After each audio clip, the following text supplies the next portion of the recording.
Assalamualaikum warahmatullahi wabarakatuh. Alhamdulillah wassalatu wassalamu ala rasulillah la haula wala quwata illa billah ma ba'du. Teman-teman, Bapak Ibu, saya punya cara bagi kita yang berpenghasilan di bawah UMR 3 juta, 3,5, atau mungkin di bawah 3 juta, tapi ingin sekali pergi ke tanah suci, atau ingin sekali mendapatkan hidup yang tenang, tentram, bisa menabung dan segala macam. Ini yang jarang dilakukan orang. Makanya saya ingin kasih tahu, semoga ini bermanfaat dan bisa menjadi inspirasi, karena ini memang benar. Nah, ini saya jelaskan ya. Ketika kita punya penghasilan 3 juta ketika kita punya penghasilan 3 juta, rata-rata orang itu menyisihkan untuk kebutuhan hidup 1 bulan. Entah itu bayar rumah, sembako, cicilan, uang cadangan. Lalu ketika ada sisa baru dibuat nabung. Ini konsep yang kurang benar, Bapak Ibu. Ini konsep yang kurang benar karena nabungnya itu adalah termasuk sisa dari kebutuhan. Seandainya 3 juta penghasilan Anda, lalu Anda hitung pengeluaran Anda pas 3 juta, maka tidak ada tabungan di sana. Sehingga dari bulan ke bulan tidak ada perubahan hidup Anda. Betul ya? Maka ini akan saya berikan cara agar kedepannya kita lebih tenang hidupnya, lebih lancar rezekinya, dan mungkin hajat-hajat kita bisa terkabul. Terutama bisa ke tanah suci. Amin. Baik, 3 juta. Ketika pendapatan Anda langsung didapat 3 juta, udah gajian, langsung ambil. Ada 3 opsi yang ingin saya sampaikan, namun 2 opsi ini sangat berat. Atau ini 3 opsi berat semua. Yang pertama, opsinya Abu Bakar. Abu Bakar mensedekahkan hartanya 100%. Jadi ketika gajian 3 juta, langsung Anda sedekahkan semua 3 juta. Jangan, ini berat. Opsi kedua, Umar. Umar mensedekahkan 50%. Jadi ketika 3 juta Anda gajian, langsung 1,5 sedekahkan.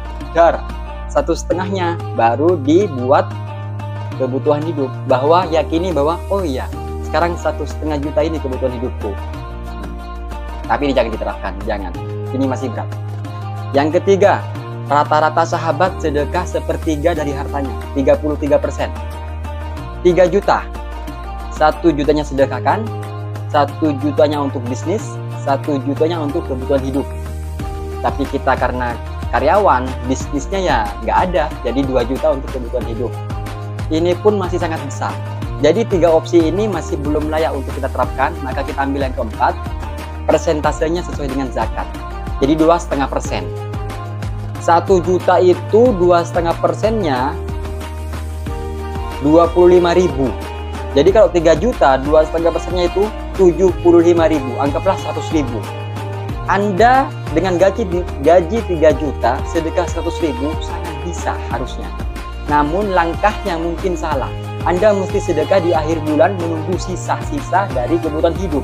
Ini salah. Maka yang benar adalah ketika Anda sudah gajian 3 juta, dar didapat langsung keluarkan 100.000 sedekah.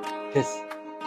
Sisa 2,5, inilah harta Anda yang Anda gunakan untuk mencukupi kehidupan dan segala macam. Lah, sedekah 100.000 ini statusnya bukan sisa-sisa. Karena berbeda, Mas, Mbak. Ketika Anda bersedekah dari uang sisa kebutuhan hidup, itu berbeda dengan Anda sedekah murni dari ketika uang masih utuh. Itu beda statusnya. Gajian datang, dar, terus ibu ambil, sedekah. Itu hati itu beratnya luar biasa. Tapi ini yang bikin dahsyat berlimpahnya itu di situ. Di keberatan hatinya itu, di kepasrahannya itu. Ini yang ingin saya sampaikan. Seberapapun besar gaji Anda, jika Anda ingin punya hajat terkabul, maka ambil di awal untuk sedekahkan 3% lah. Syukur-syukur 5% atau 10%. 10% dari 3 juta kan 300.000. 2,7 juta 1 bulan kan masih bisa, harusnya bisa ya. Kos, uang makannya dihemat lah. Toh sedekah ini Nah, perlu kita yakini juga, sedekah ini untuk apa sih? Apa sih keutamaan sedekah? Harus tahu dulu. Jadi sedekah ini melancarkan rezeki, menghilangkan musibah, menghambat musibah, melancarkan rezeki, menghilangkan masalah dan segala macam. Kenapa Anda susah bersedekah? Karena Anda tidak bersedekah, sehingga dipersulit rezekinya, dipersempit rezekinya, kebutuhan diperbanyak, pendapatan pas-pasan, nggak sedekah-sedekah.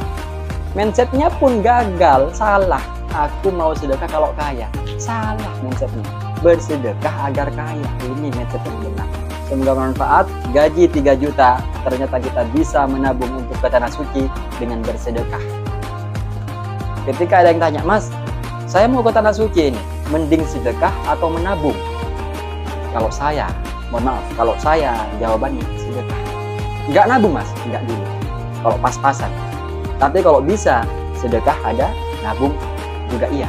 Tapi kalau pas-pasan sedekah ada, enggak usah nabung. Kalau saya loh, mohon maaf. Kenapa? Sedekah terus, sedekah terus, sedekah terus. Engkau akan dapatkan rezeki tidak disangka-sangka, bisa umroh. Dengan jalan apapun itu. Dan mohon maaf, saya saksi hidupnya. Nggak punya tabungan, mengandalkan sedekah, insya Allah bisa umroh. Nah ini keyakinan, main di keyakinan, Semoga bermanfaat. Subhanakallahumma wa bihamdika asyhadu an la ilaha illa anta astaghfiruka wa atubu ilaik. Assalamualaikum warahmatullahi wabarakatuh.